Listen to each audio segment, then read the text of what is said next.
नमस्कार, स्वागत है आप सभी का द प्रिंट लाइन्स में। चलिए नजर डालते हैं आज की 5 अहम खबरों पर। पीएम मोदी दिल्ली स्थित प्रगति मैदान के भारत मंडपम में आचार्य श्रील प्रभुपाद की 150वीं वर्षगांठ के अवसर पर आयोजित कार्यक्रम में शामिल हुए। इस मौके पर उन्होंने श्रील प्रभुपाद जी की स्मृति में पोस्टल स्टैंप और स्मारक सिक्का जारी किया। पूज्य संतगण,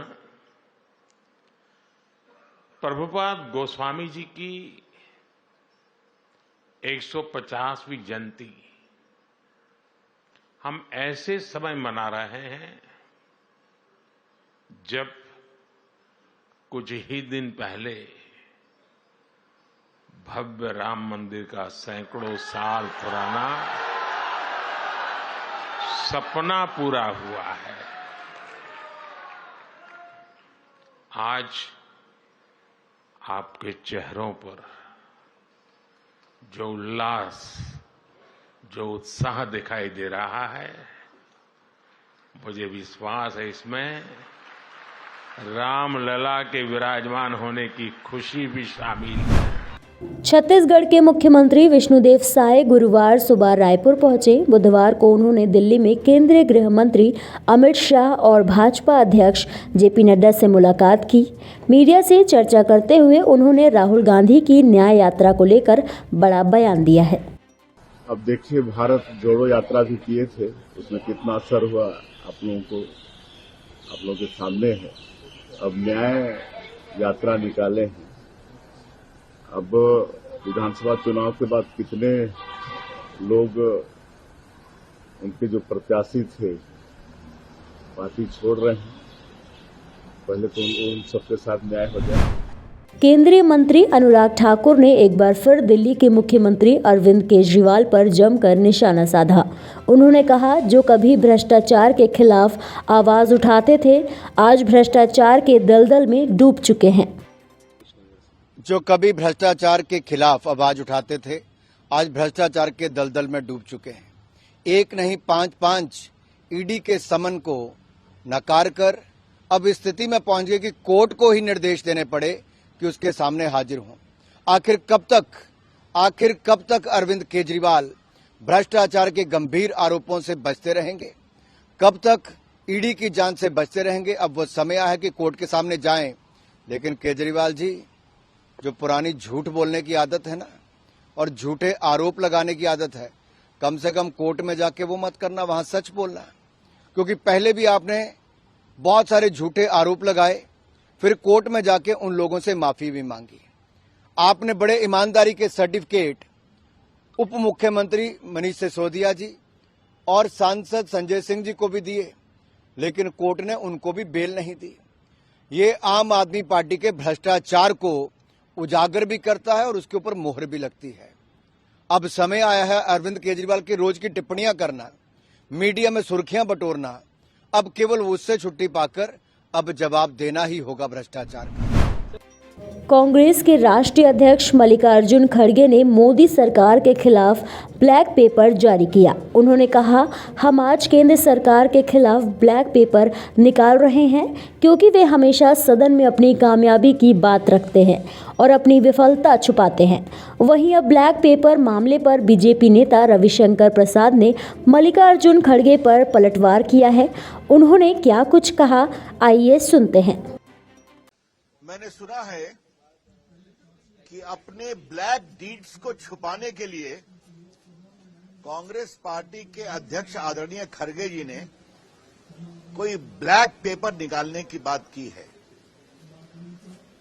भ्रष्टाचार और ब्लैक डीड करने वाले और कर भी क्या सकते हैं, हम उनकी परेशानी समझते हैं। आज नरेंद्र मोदी की अगुवाई में भारत ईमानदारी से आगे बढ़ रहा है। अब 2G, कोयला घोटाला, आदर्श घोटाला, सबमरीन घोटाला, ये सब कहानी बंद हो गई है। जब देश के 10-15 लाख करोड़ रुपए का घोटाला हुआ था, आज 30 लाख करोड़ से अधिक सीधा गरीबों के बैंक अकाउंट में जाते हैं डायरेक्ट बेनिफिट ट्रांसफर से। हम उनकी परेशानी समझते हैं। आज बिचौलिए खत्म हो गए हैं। आज 10 करोड़ फर्जी अकाउंट को बंद किया गया है, जो राष्ट्रीय स्रोत पर कब्जा किए हुए थे। तो हम खड़गे जी कांग्रेस की परेशानी समझते हैं, उनकी पीड़ा हम समझते हैं कि राजीव गांधी कहते थे मैं दिल्ली से 100 रुपया भेजता हूं, 15 रुपये जाते हैं नीचे में। मोदी जी की सरकार में अगर 1 रुपया भेजते हैं तो 1 रुपया पहुंचता है 11 करोड़ किसान को, 2 लाख करोड़ से अधिक सीधा उनके बैंक अकाउंट में जा रहा है। तो क्या गरीब, रेडी वाले, पटरी वाले, विश्वकर्मा बंधु, सबों की चिंता की गई है, बहनों की चिंता की गई है। और आज भारत की अर्थव्यवस्था दुनिया की 5वीं व्यवस्था है। खरगे साहब, आपके समय में फ्रेजाइल 5 इकोनॉमी थी, पॉलिसी पैरालिसिस थी, दुनिया वाले भारत से पैसा वापस कर रहे थे। आज भारत की अर्थव्यवस्था दुनिया की 5वीं है, 3री पहुंचने वाली है। आज भारत में सबसे अधिक फॉरेन रिजर्व आ रहा है, इन्वेस्टमेंट आ रहा है, मेड इन इंडिया कहां से कहां पहुंच रहा है। और ये आप बेरोजगारी का रोना क्या लेते हैं साहब? क्या किया था आपने? आज तो प्रधानमंत्री ने विस्तार से आंकड़ा दिया कि नहीं, 18 करोड़ इंप्लॉय प्रोविडेंट फंड में लोगों का रजिस्ट्रेशन हुआ है। आज भारत डिजिटल इकोनॉमी में कहां से कहां पहुंचा है, मोबाइल मैन्युफैक्चरिंग में दुनिया में सेकंड हो गया है, इतनी लाखों किलोमीटर सड़कें बन रही हैं, गिग इकोनॉमी आगे बढ़ रहा है, महिलाओं का स्वयं समूह आगे बढ़ रहा है, सरकारी नौकरी में लाखों लोगों को नौकरी सिर्फ केंद्र सरकार ने दी है। तो इससे क्या लोगों को रोजगार के अवसर नहीं मिल रहे हैं क्या? जो उत्पादन बढ़ेगा, मैन्युफैक्चरिंग बढ़ेगी, कंपनियां खुलेंगी, मोबाइल मैन्युफैक्चरिंग बढ़ेगा।